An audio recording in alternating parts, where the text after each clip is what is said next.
Hey everyone, welcome to Wednesday Words of Wisdom with Coach Hawkins. I'm grateful for the opportunity to come and share with you a few words that will hopefully inspire you and to encourage you while we're going through our shelter in place and our distance learning. Well, last week we had the privilege of talking about the power of hope. Today I would like to talk to you on a similar vein about the power of a positive attitude. I've heard it said once that the greatest discovery that one can make is when we understand that changing our attitude will change our lives. The greatest discovery that we can ever make is when we understand that changing our attitude can change our lives. And what that speaks to me is it speaks to the power of our attitude, how our attitude drives our actions. We really can't separate the two, but it's our attitude which drives our actions. So what's an attitude? An attitude is a belief. It's a way that we believe that turns into emotion and an action, how we act, right? So how we think about a situation determines how we see the situation and then how we respond to the situation. So if we see the situation as negatively, we will behave as it is negatively, and then we'll respond to it in a negative fashion. So I want to talk to you about maybe possibly just change, not maybe possibly, but just changing your attitude, changing your disposition, and make sure you have a positive attitude. I'm going to give you 8 keys that will help you with a positive attitude. Key number 1 is understand that you're in control. That's right, I said it, you are in control. Have you ever heard someone say, you made me mad, therefore I did this? Or if you didn't do this, then I wouldn't have done that. When people say that, I cringe because that says to me that you're giving up too much power in your life. You're allowing someone else to dictate how you're going to behave. You're relinquishing your own power over your own life, over your own decisions, over your own actions, and allowing someone else to then determine how you respond. Don't ever give up that much control of your life. I've often said that once you let people know where your buttons are, I promise you, they will push them every time. Maintain control. Realize that you're in control.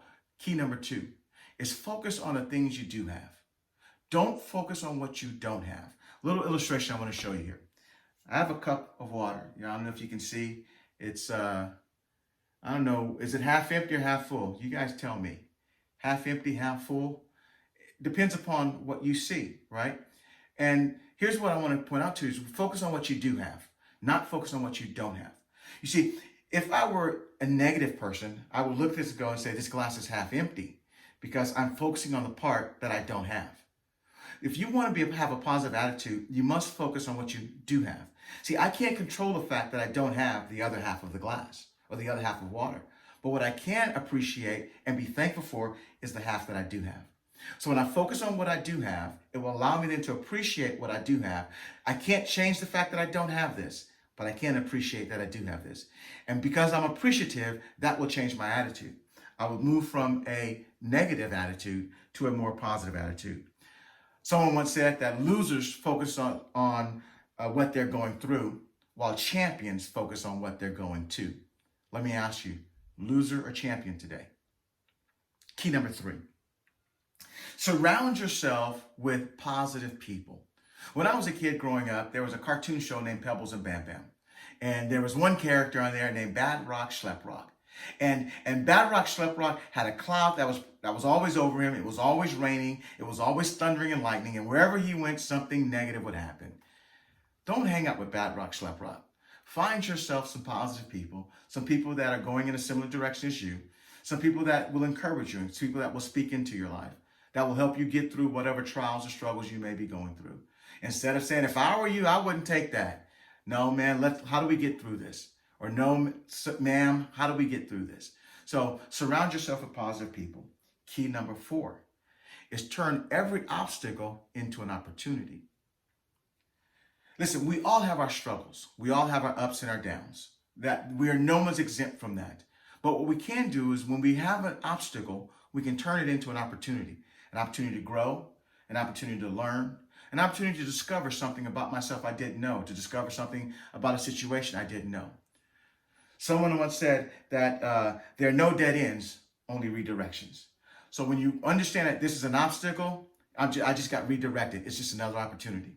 All right. Number 5, turn your failures into lessons. Learn from your failures.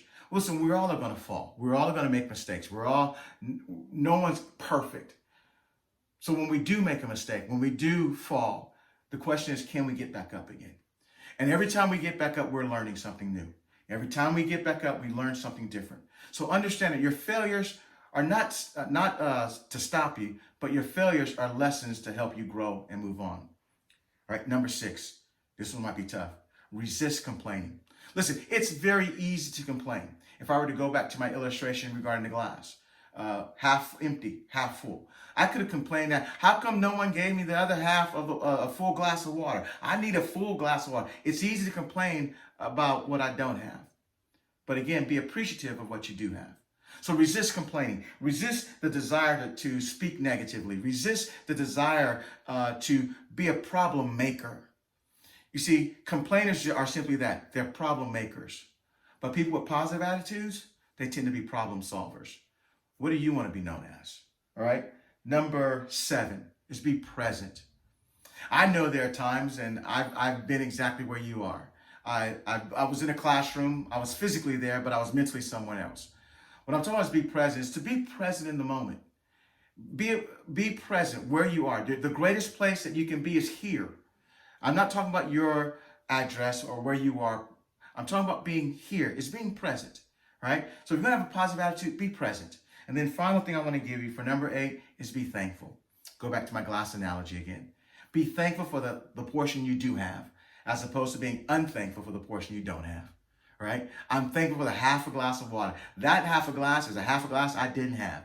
Be thankful. Find a way to find something to be thankful about.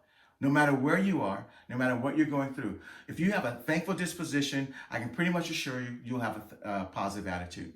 So let me just give you real quickly, if you're going to make this decision to go after a positive attitude, 3 real quick things. Number 1, decide to do it now. Don't wait for tomorrow. Number 2, commit to it. And number 3, go all in. Number 1, do it now. Number 2, commit to it. And number 3, go all in. Don't halfway do it. No exceptions. All right? So I have a final question I want to give you. Food for thought here.